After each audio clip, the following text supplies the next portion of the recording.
and we are okay with it. ಇದನ್ನ ಬಾಬಾ ಸಾಹೇಬ್ ಅಂಬೇಡ್ಕರ್ ಅವರು ಅವಾಗಲೇ ಹೇಳಿದ್ದಾರೆ, ನಾವು ಒಂದು ರಾಷ್ಟ್ರವಾಗಿ ನಾವು ಮುಂದುವರಿಬೇಕಂದ್ರೆ ನಮ್ಮಲ್ಲಿ ಭ್ರಾತೃತ್ವ ಇರಬೇಕು. ಭ್ರಾತೃತ್ವ ಇರಬೇಕು ಅಂದ್ರೆ ಈ ಜಾತಿನಲ್ಲಿ ಅಸೂಯೆಯನ್ನ ಉಂಟು ಮಾಡೋದು ನಿಲ್ಲಿಸಬೇಕು. ಈಗಲೂ ನಡೀತಾ ಇದೆಯಲ್ಲ, 75 ವರ್ಷ ಆದ್ಮೇಲೆ. ಆದ್ರಿಂದ ನಾವು ನಮ್ಮ ನಿಜವಾದ ಸಂವಿಧಾನದ ವಿರೋಧಿ ಯಾರಂತ ನಾವು ತಿಳ್ಕೋಬೇಕು. ಈಗ ಬಹಳಷ್ಟು ಕಡೆ ನಾವು ಮಾತಾಡ್ಬೇಕಾದ್ರೆ ಅಸೆಂಬ್ಲಿನಲ್ಲೆಲ್ಲ ಎಲ್ಲರೂ ಮೈ ಮೇಲೆ ಬಿಟ್ಬಿಡ್ತಾರೆ ವಿಶೇಷವಾಗಿ. Because I am stating facts. It's a fact that Savarkar said that after the Vedas, the most worshipable document is Manusmriti, and we want Manusmriti as the constitution. It is a fact that Baba Saheb Ambedkar wrote a letter saying that Dange and Savarkar plotted against him to defeat in the election. It is a fact that RSS did not hoist the Indian flag for 52 years in their headquarters. It is a fact that the two-nation theory was first proposed by Savarkar in 1937.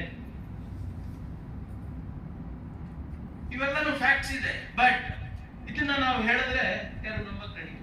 ಆಮೇಲೆ ನಮ್ಮವರು ಏನ್ ಮಾಡ್ತಾರೆ, ಈ WhatsApp ನಲ್ಲಿ ಇವೆಲ್ಲ ನನ್ನ ಇದು ಯಾವ್ದು ಹೇಳ್ತಾ ಇದೀನಿ ಒಂದು ನಂದಲ್ಲ, ಇದೆಲ್ಲ ಇತಿಹಾಸದ ಪುಟದಲ್ಲಿದೆ.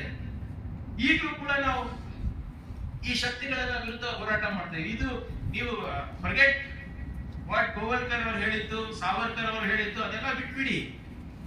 ಮೊನ್ನೆ ನಮ್ಮ ರಾಷ್ಟ್ರದ ಗೃಹ ಸಚಿವರು ಪಾರ್ಲಿಮೆಂಟ್ ನಲ್ಲಿ ಏನಂತಾರೆ, ಅಂಬೇಡ್ಕರ್ ಅವರ ಹೆಸರು ಹೇಳೋದು ಫ್ಯಾಷನ್ ಆಗಿದೆ.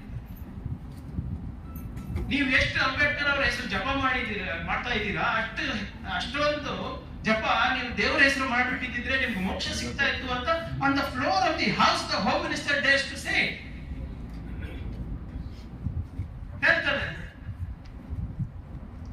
ನಾವು ಅದಕ್ಕೆ ನಮ್ಮ ಮೀಡಿಯಾದವ್ರು ಕೇಳಿದ್ರು, ಹಿಂಗ್ ಹೇಳಿದ್ರಲ್ಲ ಏನಂತ. ನಾನು ಹೇಳಿದೆ, ನೋಡಿ ನಮ್ಗೆ ದೇವರ ಹೆಸರು ಹೇಳಿದ್ರೆ ನಮ್ಗೆ ಮೋಕ್ಷ ಸಿಗುತ್ತೋ ಗೊತ್ತಿಲ್ಲ, ಆದ್ರೆ ಬಾಬಾ ಸಾಹೇಬ್ರ ಹೆಸರು ಜಪ ಮಾಡಿದ್ರೆ ಈ ಜೀವನದಲ್ಲೇ ನನಗೆ ಸ್ವಾಭಿಮಾನದ ಒದಗಿ ಸಿಗುತ್ತೆ ಅಂತ. ನಾನು ಯಾಕೆ ಹೇಳ್ತಾ ಇದ್ದೀನಿ ಅಂದ್ರೆ, this is still going on.